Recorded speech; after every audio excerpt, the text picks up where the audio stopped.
It's been a long time since a fresh new free-to-play shooter was able to stand out from the crowd and really blow up the formula we've all come to know. Apex Legends managed it with a stealth reveal that produced one of the biggest battle royales in the world. Valorant arrived with the esports pedigree of Riot Games at the wheel. So any game trying to carve out some precious time from my evening of FPS action has to be something pretty damn special to force me, and shooter players at large, to look up and actually pay attention. Step in stage left, the finals. The latest shooter from Embark Studios, a team of devs who cut their teeth at DICE, developers of the Battlefield series. The finals is a free-to-play first-person shooter that revolves around environmental dynamism, destruction, and player freedom. Sounds like your bog-standard PR buzzwords, we know, but from the brief hands-on with a preview build we got, it turns out those buzzwords are absolutely bang on.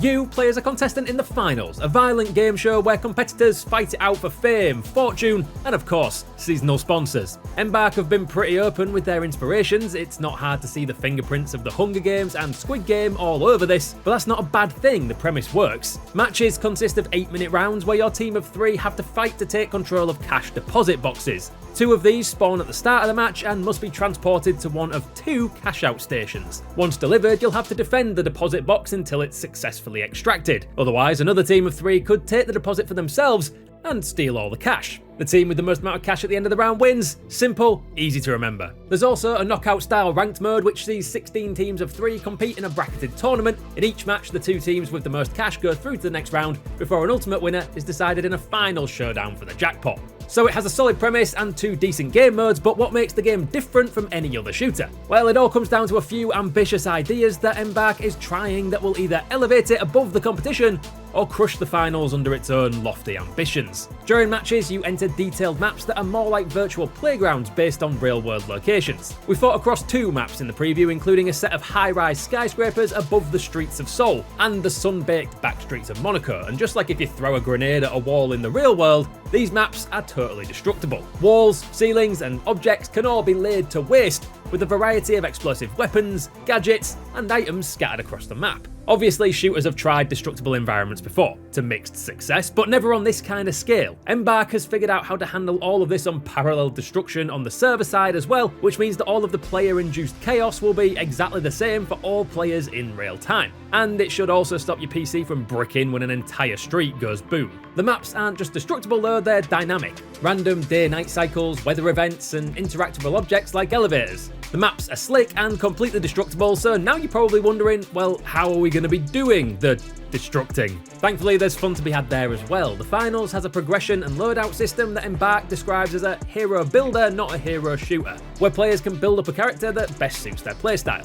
Like trying to play as Wraith in Apex because you think she looks cool, but realising you lack the prerequisite ability to actually use her kit, so slap on Gibraltar's instead. To start, players must choose either a light, medium, or heavy character base. As anyone who has ever played any kind of game ever will be able to tell, these classes play differently.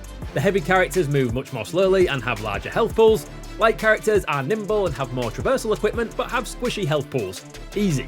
From there, players can equip a primary weapon of their choosing, along with up to 3 gadgets of their choice. If you're someone who likes to zip around the map at lightning speed, then a light character with an SMG and a grappling hook might be a good build for you. Or maybe you'd prefer a heavy build with an LMG and explosive devices, if you like to blow stuff up and then ask the wreckage some pointed questions later. The finals is still in the early beta stages of development, so plenty of balancing work is still needed, but it already feels like a breath of fresh air. Tailoring a loadout to a certain playstyle was what made the Battlefield series great, so why shackle yourself when you can get creative instead? To top it off, the player customization here is pretty damn solid as well. Players can customize every single item of clothing their character wears, and some of the designs are already off-the-wall wacky. And Embark have promised nothing related to gameplay will end up behind a paywall, so the future is looking bright.